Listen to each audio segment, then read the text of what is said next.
Hello everyone, I've been reading a lot about MDMA recently. I find it to be a pretty interesting drug, so I wanted to make a few videos about it. The focus of this video will be on its molecular mechanism of action. MDMA is a commonly used recreational drug at parties for its euphoric and prosocial effects. Recent research has shown some promise for MDMA in treating particular psychiatric disorders, especially post-traumatic stress disorder. Because of this, understanding what MDMA does in the brain could give clues towards better treatment for these conditions. MDMA belongs to a class of compounds called amphetamines. These amphetamines all share a similar structure and exert similar actions on the nervous system.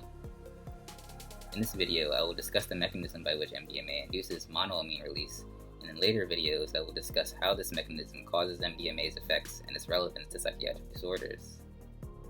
MDMA influences the brain's neurochemistry by causing release of monoamine neurotransmitters from neurons. Monoamine transmitters include serotonin, dopamine, and norepinephrine, which are all differentially involved in a plethora of cognitive functions, including but not limited to mood, reward, sleep, emotion, feeding, and locomotor activity. Different amphetamine compounds induce monoamine release to differing degrees. MDMA preferentially induces the release of serotonin, with smaller effects on dopamine, while its derivative amphetamine preferentially induces the release of dopamine and norepinephrine, but with small effects on serotonin. So how exactly does MDMA interact with neurons to cause neurotransmitter release? To explain MDMA's molecular mechanism, I'll briefly explain how normal neurotransmitter signaling occurs in the brain. The brain is basically a network of interconnected neurons that chemically communicate with one another across small gaps called synapses. When a cell is activated, an action potential, or in other words an electrical signal, travels along the cell to a terminal that forms a synapse.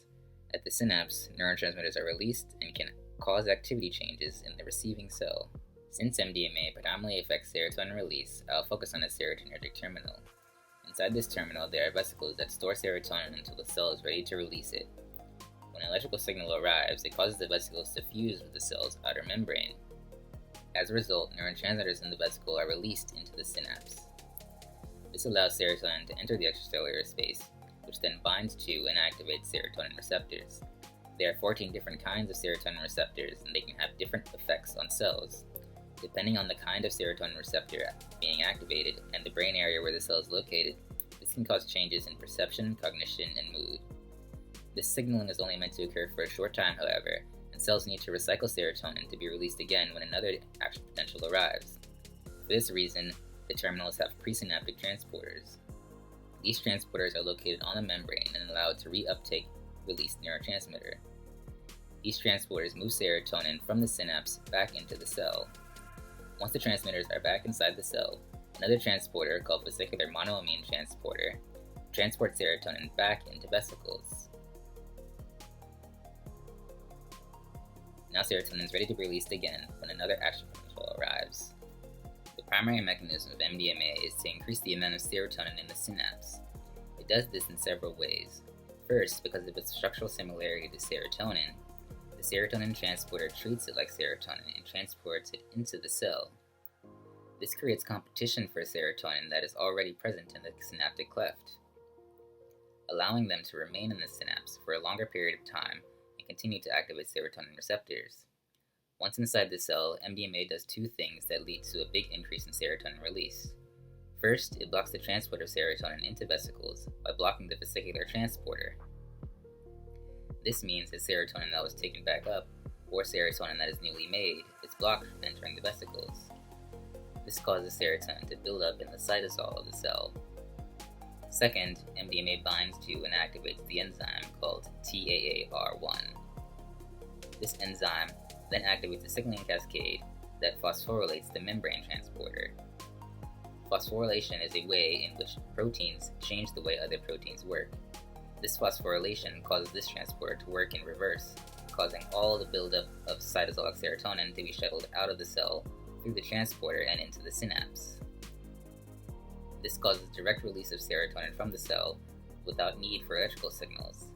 This results in a massive increase in serotonin in the synapse, where it can continue to activate serotonin receptors for much longer than normal, leading to drastic changes in perception, cognition, and mood.